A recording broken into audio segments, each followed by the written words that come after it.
do outro sistema em movimento relativo.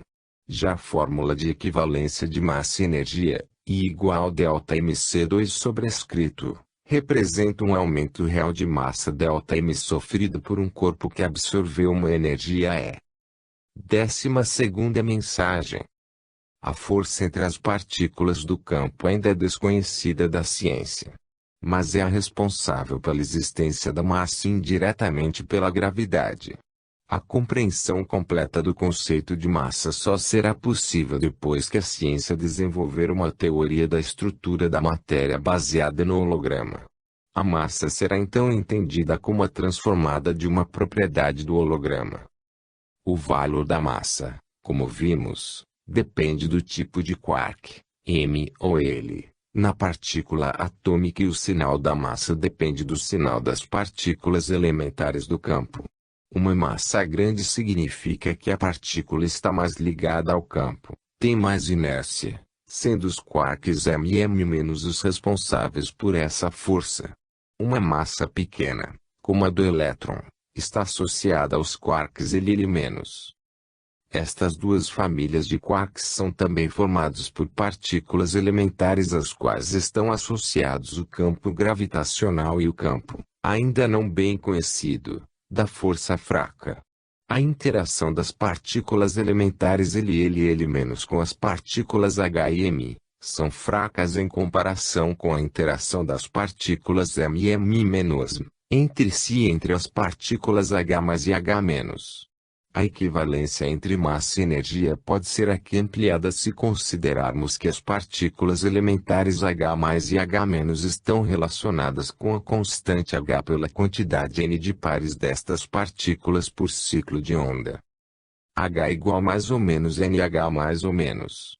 As partículas elementares por si só não possuem massa, mas, quando passam a fazer parte de uma partícula atômica, como no aumento de energia da partícula, elas contribuem para a renormalização e para o aumento de massa devido aos quarks M ou L do campo que serão absorvidos para compensar o aumento de pares H mais ou menos.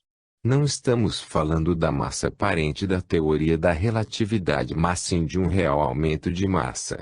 A massa aparente depende do movimento do observador, e o que estamos nos referindo aqui é o aumento de massa relativamente ao campo, considerado como em repouso relativo local.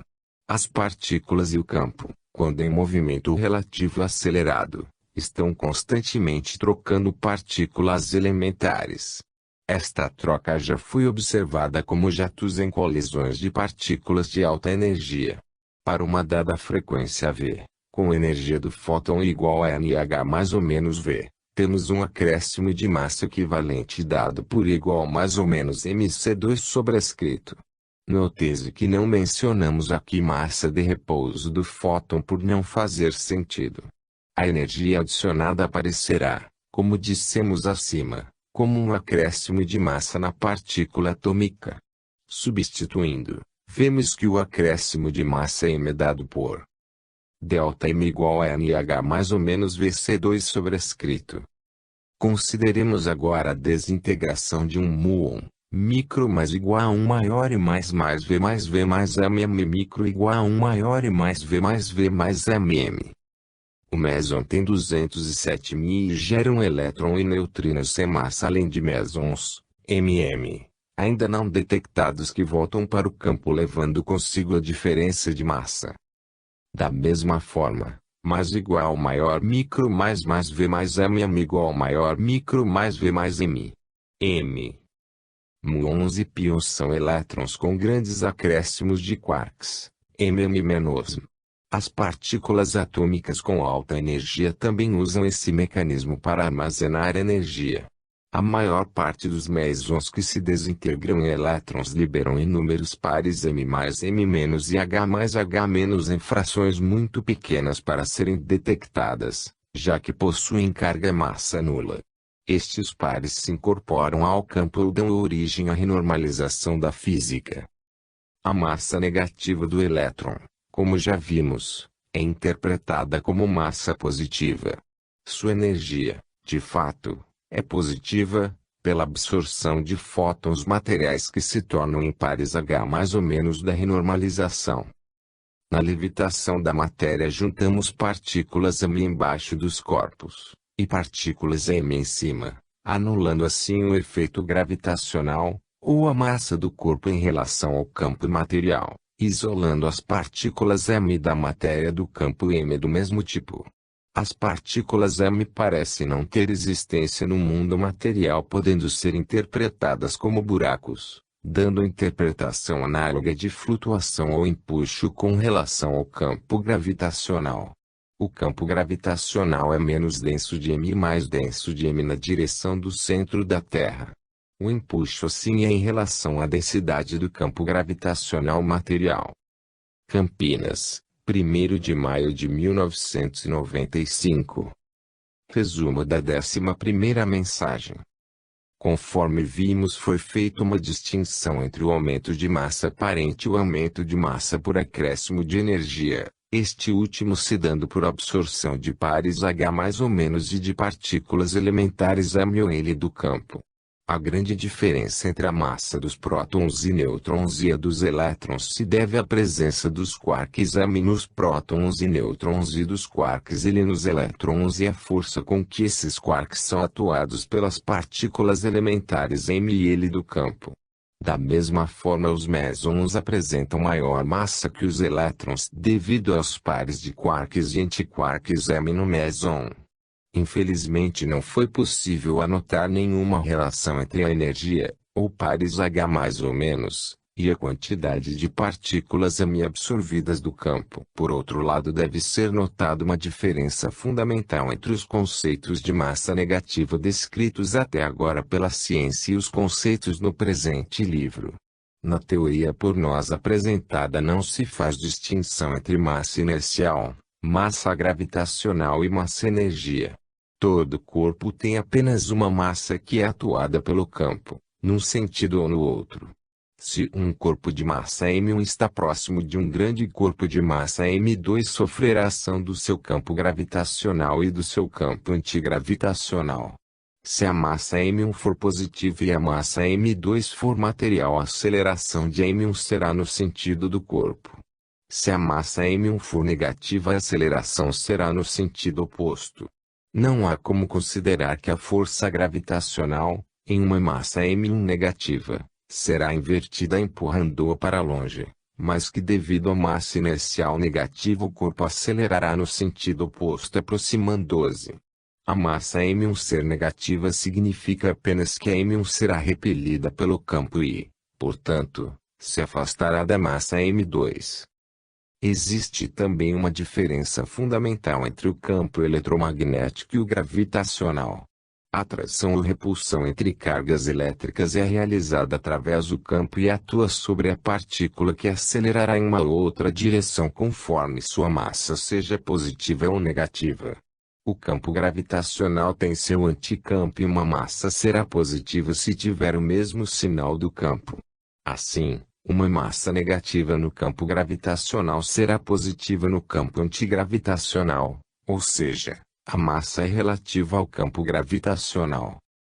Em um campo sem gradiente de densidade, se a massa for positiva haverá uma interação com o campo durante a aceleração que limitará a ação da força aplicada, de modo que para acelerar mais será preciso aplicar uma força maior. Se não houver um campo atuando, uma massa positiva em movimento uniforme tenderá a continuar com a mesma velocidade porque a massa só se faz sentir quando há uma aceleração.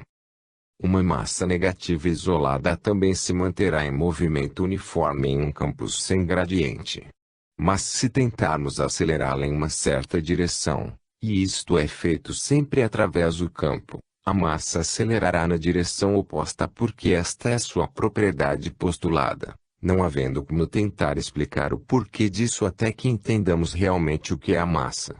Em um campo gravitacional, a aceleração adquirida por uma massa negativa será sempre no sentido da menor densidade do campo.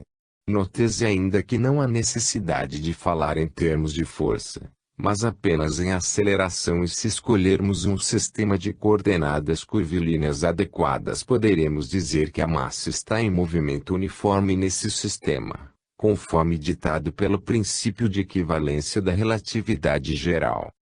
Conclusão: penetrará um dia o homem o mistério das coisas. O véu irá sendo erguido à medida que se depura. Mas para compreender certas coisas necessitas de faculdades que ainda não possui. Será um dia dado ao homem conhecer o mistério da divindade. Quando seu espírito não mais estiver obscurecido pela matéria, e quando, pela perfeição, se houver aproximado de Deus, vê-lo-á e o compreenderá. O Livro dos Espíritos, perguntas 8 e 11. Vimos a massa está em parte relacionada com a quantidade de energia e esta com a quantidade de partículas H. Porém, isto só não explicaria tudo. O fóton pode ter a mesma quantidade de energia que um pósitron e um elétron, entretanto tem massa nula. O nêutron tem carga nula e massa maior que o próton. O próton tem mesma carga elétrica do pósitron e do elétron e massa muito maior. Notamos, portanto, que o que importa na massa não é a carga elétrica, mas a presença de partículas do campo de massa, material e virtual, que podem compensar uma outra. Em um nêutron a massa é grande porque tem muito maior quantidade de quarks M que de quarks L. Em um elétron ocorre o oposto, existe apenas quarks L, consequentemente dando-lhe uma massa negativa. Vimos também que em um campo magnético intenso, somando as forças que tendem a separar as partículas H+ e H-, há força magnética em sentidos opostos para cada uma destas partículas elementares, causando a dissociação de um fóton em pósitrons e elétrons. Vimos que as partículas do campo, de mesmo sinal, se atraem pela nova lei dos semelhantes. A renormalização adquiriu um novo significado. A inércia aqui é uma medida da resistência à modificação do movimento, aceleração, devido à atração do campo, não havendo resistência à velocidade num campo sem gradientes. O movimento no universo se deve à perseguição da matéria pela antimatéria e vice-versa no universo virtual. O campo com gradiente representa um aumento na densidade de partículas em uma dada direção e, consequentemente, atração nessa direção. A gravitação advém naturalmente como atração dos corpos pelo campo de massa, conforme a lei dos semelhantes. Logicamente, partículas com sinais opostos ao campo seriam repelidos. Levitação. A levitação tem seu fundamento na massa negativa, e a gravitação e o eletromagnetismo podem ser agora unificados. E se o campo contiver os dois sinais, essa ação de atração e repulsão poderá ser reforçada ou cancelada conforme a direção dos dois gradientes. Mensagem mais recente: ficamos felizes por você ter compreendido tão bem as lições. Isto se deveu ao fato de sua mente não estar presa aos conceitos tradicionais, mas ter procurado sempre novas explicações que, como esta, fugissem completamente dos conceitos instituídos. Isso faz a verdadeira ciência, e é necessário grande dose de humildade para ter essa liberdade de compreensão. Você não o teria conseguido sozinho, mas outros teriam falhado desde o começo por acharem absurdos os conceitos apresentados, sem coerência e até contraditórios. Pela sua persistência e fé no que estava fazendo, acreditando que de fato um curso proveniente do plano espiritual lhe estava sendo ministrado, você faz jus à autoria deste trabalho de recepção das presentes lições. Não se acanhe, portanto, em publicá-las após uma revisão cuidadosa para eliminar os erros iniciais devidos à novidade do assunto. Não se preocupe também com a liberação desses conhecimentos, pois se o fizemos é porque nossos superiores acharam ser este o momento adequado de apresentá-los à humanidade. Não se iluda, pois este trabalho será motivo de mofa e ridículo, e anos se passarão antes que seja reconhecido como um guia epistemológico para a ciência futura. Apresse-se em fazê-lo, pois o progresso se faz necessário para o enfrentamento dos tempos difíceis que virão para a humanidade. Estes conhecimentos serão de grande utilidade para a perpetuação da espécie humana no planeta no futuro. Haverão tentativas de utilizá-los para o mal, mas estaremos atentos para o fato, e a aceitação e comprovação da vida espiritual que advirá deste compartilhamento de conhecimentos no campo científico compensarão todo o mal que poderia ser causado pelas forças que tentam atrasar o desenvolvimento material, moral e espiritual da humanidade, aproximando definitivamente a ciência da religião. Que a paz e o amor divino estejam com todos na terra pelos espíritos de Sir Maclay, Rafael, Emanuel, Alexandre, Rio, 7 de maio de 1995. Apêndice A. De modo a deixar o corpo do livro intocado, o autor usará apêndices para acrescentar considerações e trabalhos próprios ou de outrem, citando em tal caso nome, endereço e informações pessoais que forem de interesse do colaborador. A ciência terrestre bem pouca coisa é, ao lado da ciência celeste. Só os espíritos superiores possuem esta última ciência. Sem nomes famosos, eles podem ser conhecedores de todas as coisas, muito melhor do que os seus sábios terrestres. Não é a ciência apenas que faz um espírito superior. O Livro dos Médiuns, Allan Kardec. Capítulo 26, item 293. Resposta à pergunta 25. Consequências da nova constante de Planck. Adicionado em 24 de junho de 1998. Nota do autor. A nova fórmula da energia igual a NH mais ou menos V, obtida de H igual a NH mais ou menos, onde N é o número de partículas elementares do campo por ciclo de onda, traz várias consequências importantes. O valor de N é um valor local que depende, além da frequência, da densidade do campo. Assim, a constante de Planck deve também ser considerada como uma constante local. Seja a transição de um elétron entre as órbitas de um átomo de hidrogênio, se o número quântico do estado inicial for Ni e o do estado final for NF, a energia do fóton é dada por energia do fóton igual a energia inicial, energia final HV igual a EF. Expressando em termos de constantes fundamentais, obtemos EF igual a Mi4/8 Libra 2 sobrescrito H2 sobrescrito 1/NF2 sobrescrito 1/Ni2 sobrescrito.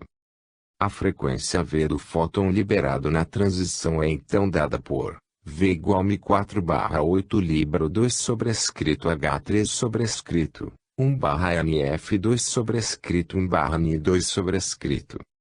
E podemos ver desta fórmula que V varia inversamente com o cubo da constante de Planck ou, o que vem dar no mesmo, inversamente com o cubo da densidade do campo N. No centro de uma galáxia material o valor de N é muito maior do que na superfície do planeta Terra que está na periferia da galáxia local. Portanto, a luz emitida e absorvida no centro de uma galáxia material apresenta um deslocamento para o vermelho devido ao maior valor local de H. Vemos assim que teremos então de considerar, além do deslocamento devido ao efeito Doppler, dois deslocamentos adicionais da frequência luminosa proveniente das galáxias distantes. Ponto mediano, um deslocamento para o vermelho devido à densidade local do campo no centro das galáxias de onde a luz é emitida, que pode ser calculado pela fórmula acima. Ponto mediano, e um deslocamento para o azul devido à propagação da luz, emitida no centro de uma galáxia material, para um local de menor densidade do campo, como é o caso da superfície da Terra. Do princípio de conservação de energia, aumentando a densidade das partículas elementares, ou o valor de N, o valor de V deve decrescer. Desta forma, pelo princípio de conservação, a frequência do fóton que se propaga se ajustaria à densidade do campo. Na densidade menor para um observador na Terra, a frequência seria maior do que a de um núcleo de galáxia material, representando um deslocamento para o azul.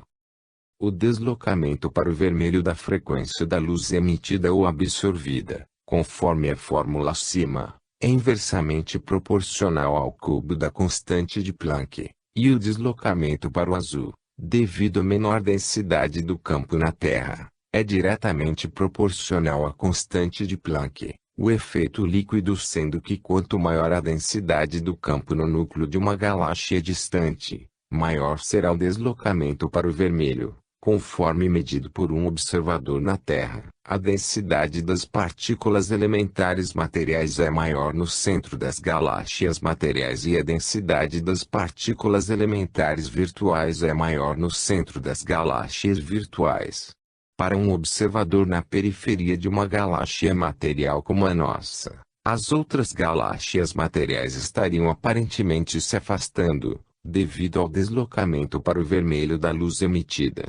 Contrariamente, as galáxias virtuais pareceriam estar se aproximando, devido ao deslocamento para o azul causado pela menor densidade do campo material no núcleo das galáxias virtuais. Particularmente, se virarmos nossos instrumentos para o centro da nossa galáxia, um deslocamento para o vermelho seria observado. Interpretando o deslocamento para o vermelho da forma acima, o universo não estaria se expandindo, pelo menos não na taxa atualmente proposta. Poderemos assim recalcular a idade do universo, presentemente posta em dúvida. Se não houver expansão, os quasares não são corpos existentes apenas durante o início do universo, devendo sua abundância local relativamente menor ser explicada por outra forma. Apêndice B. Antimatéria e massa negativa. Adicionado em 27 de junho de 1998. Nota do autor. Em recentes experimentos com antiprótons no LEAR dos laboratórios do CERN em Gênova, antiprótons em baixa energia foram espalhados em prótons de baixa energia em matéria normal. Este experimento foi considerado evidência experimental de que os antiprótons têm massa positiva. O raciocínio é o seguinte: os antiprótons têm carga elétrica negativa. Se tivessem massa inercial negativa, eles teriam que ter carga elétrica positiva para que se comportassem como se fossem negativamente carregados. Dessa forma, o antipróton seria atraído por um próton próximo, e o próton seria repelido pela carga positiva do antipróton. As duas partículas seriam aceleradas na mesma direção, com o antipróton caçando o próton. Como não foi observado este tipo de comportamento, os antiprótons teriam que ter massa positiva. O raciocínio de acordo com a presente teoria é como se segue: o antipróton tem carga elétrica e massa negativa e prótons e antiprótons se repelem pela lei dos semelhantes. O antipróton pareceria ser atraído para o próton devido à sua massa negativa e o próton seria empurrado, afastando-se. Entretanto, a caça não seria observada, pela mesma razão que próton e antipróton não colidem aniquilando-se. Seria tudo uma questão de seção de choque. Assim, o experimento, em princípio, poderia ser explicado por ambos os raciocínios e teríamos que examinar efeitos secundários, como o recuo do próton, para provar ou desaprovar um deles. Por outro lado, deve ser notada uma diferença fundamental entre os conceitos de massa negativa ali expostos e os conceitos no presente livro.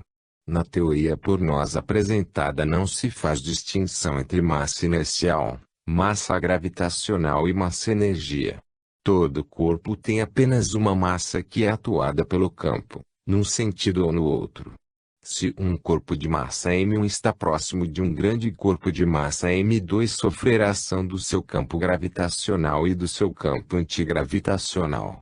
Se a massa M1 for positiva e a massa M2 for material, a aceleração de M1 será no sentido do corpo. Se a massa M1 for negativa, a aceleração será no sentido oposto. Não há como considerar que a força gravitacional, em uma massa M1 negativa, será invertida empurrando-a para longe, mas que devido à massa inercial negativa o corpo acelerará no sentido oposto aproximando-se.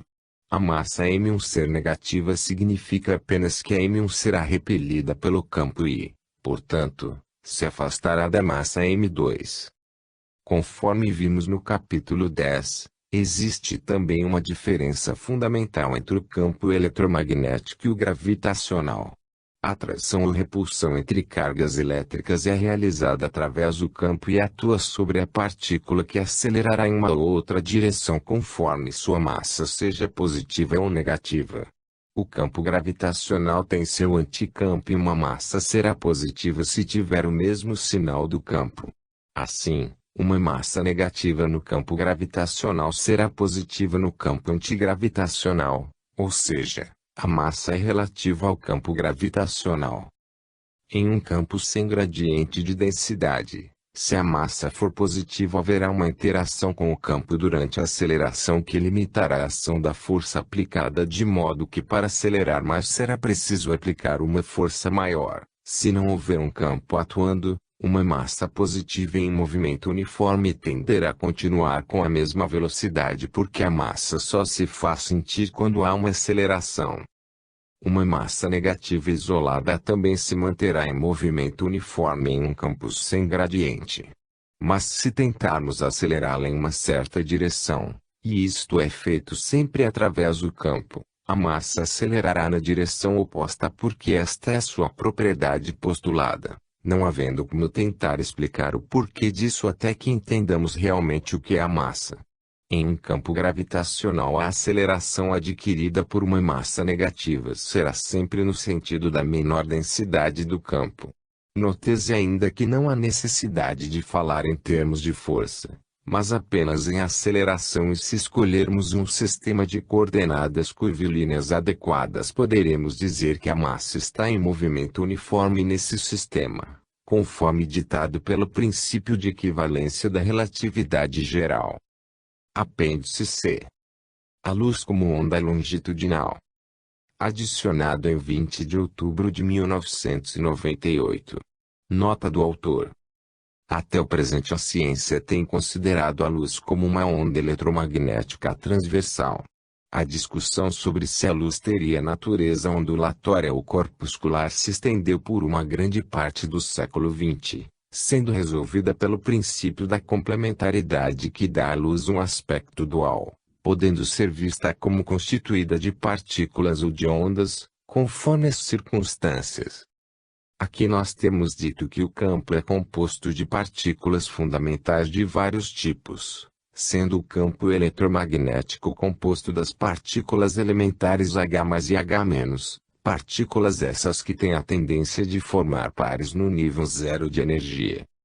As ondas transversais, conforme considerado aqui, são transmitidas através dessas partículas do campo eletromagnético. A componente campo elétrico é formada pelos pares orientados numa mesma direção, e a componente campo magnético é formada pela rotação desses pares. Conforme a onda se propaga, esses pares oscilam de uma direção para outra, girando numa dada direção e então voltando com a rotação em sentido oposto, conforme os pares mudam sua orientação. A rotação máxima, que corresponde ao máximo do campo magnético, ocorre entre os máximos dos dois campos elétricos opostos, de modo que a componente magnética está assim sempre defasada de 1/4 de onda em relação à componente elétrica. Como a direção do vetor rotação é perpendicular ao plano de rotação dos pares, teremos que a componente magnética está num plano perpendicular ao plano da componente elétrica.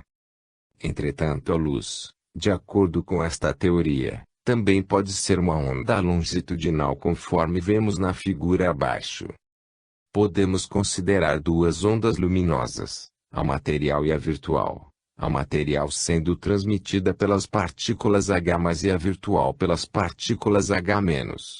No caso da onda transversal podemos dizer que as duas ondas coincidem porque as partículas elementares estão aos pares. Na onda longitudinal podemos em certos casos ter uma região de éter com apenas um dos tipos de partículas e aí teríamos apenas a onda longitudinal correspondente. Mas normalmente, devido à tendência das partículas elementares se juntarem aos pares, essas duas ondas, se estivessem fora de fase, seriam instáveis. Assim aqui também para todos os efeitos teremos sempre as duas ondas superpostas em fase, como no caso da onda transversal. Como podemos ver na figura, as duas ondas em fase formam pacotes de partículas elementares nos picos positivos. Tais pacotes se comportam como partículas e são os quantas já conhecidos da física. Os pares da onda longitudinal giram em direções aleatórias e o fluxo de partículas H mais e H menos produz campos magnéticos opostos. O resultado é um campo eletromagnético nulo. As ondas transversais são produzidas por oscilações no campo eletromagnético. As ondas longitudinais são produzidas pela emissão de fótons nos orbitais atômicos. Mas uma onda pode se transformar na outra, dependendo das condições onde se propagam, como por exemplo a estrutura cristalina das substâncias e os campos eletromagnéticos por onde elas passam. Desta forma um feixe de fótons pode se transformar em uma onda transversal quando sai de uma substância e posteriormente se transformar de volta em fótons ao entrar nos orbitais atômicos de uma outra substância. Isto indicaria que o espaço dos orbitais estaria ocupado por um éter com uma só das partículas elementares, por exemplo, partículas H devido à energia ser negativa nessa região. Assim a dualidade partícula-onda ou complementaridade, fica reduzida a dois tipos de ondas, longitudinal e transversal, sendo os quanto apenas um aspecto natural da onda luminosa e longitudinal. Rio, 20 de outubro de 1998. Fim.